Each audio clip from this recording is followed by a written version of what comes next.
You mentioned Washington, so we're going to go up to the Pacific Northwest now. We're going to talk about Jaylen Wells at Washington State.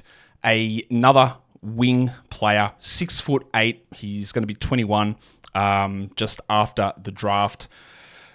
We're talking about a guy here, again, that size is strong, like 6.5 rebounds per 40, 18 points, 20 usage, nice three-point attempt rate, solid free throw shooter, really good assist to turnover rate, even though he's not like a high assist player at all, he just didn't turn it over.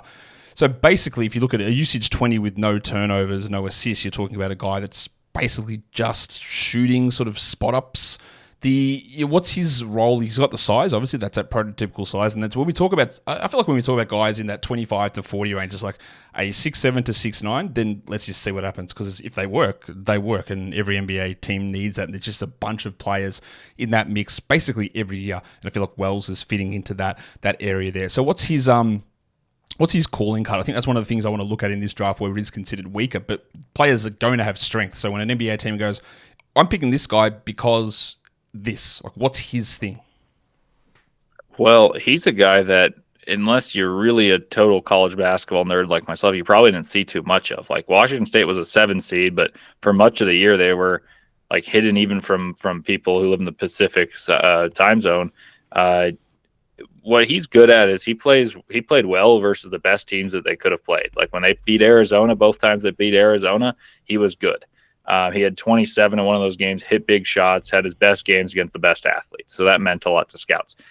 His shot is a strength, but it does come out a little funny. Like his spin is not a typical like backspin. There's a kind of a side spin mixed with the backspin. It's not a knuckleball like maybe Cody Williams or Matas Buzelis were shooting, but his ball does spin a little weirdly, but he shoots it well. He's sizable, like you said, and that's a combination that warrants a look. Like he, along with another Jalen Bridges at Baylor, are two guys that I think stocks probably rose a little bit at the combine because they shot well in an event where most players shot poorly.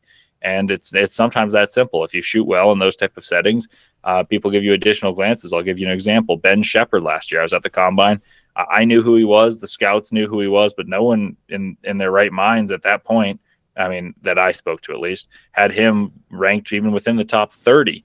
And he ends up being a first-round pick and plays in the playoffs for a team that's in the Eastern Conference Finals. So shooting well gives extra looks, and I guess it's so far, at least in my experience of these past years, it's worked out for people. So I wouldn't imagine that Jaylen Wells will sneak his way to the first round, but I do think he'll end up being drafted, even though I think if you'd asked a lot of draft people before the season who he was, very few could give you a straightforward answer saying they knew who he was because he went to JUCO before that. What's defensively? Does he hold up, or is it just all going to come down to shooting? That's a tricky one because they played a zone at Washington State. So I think athletically he's solid, but I can't give you that confident of an answer that he'll be a great NBA man-to-man defender. All right, I don't think we need to talk too much more about Jaylen Wells, to be honest. Like, he's there, he's a shooter, he's got the size, he's a little bit older, as you said, coming across from the JUCO route. But today's episode is brought to you by BetterHelp.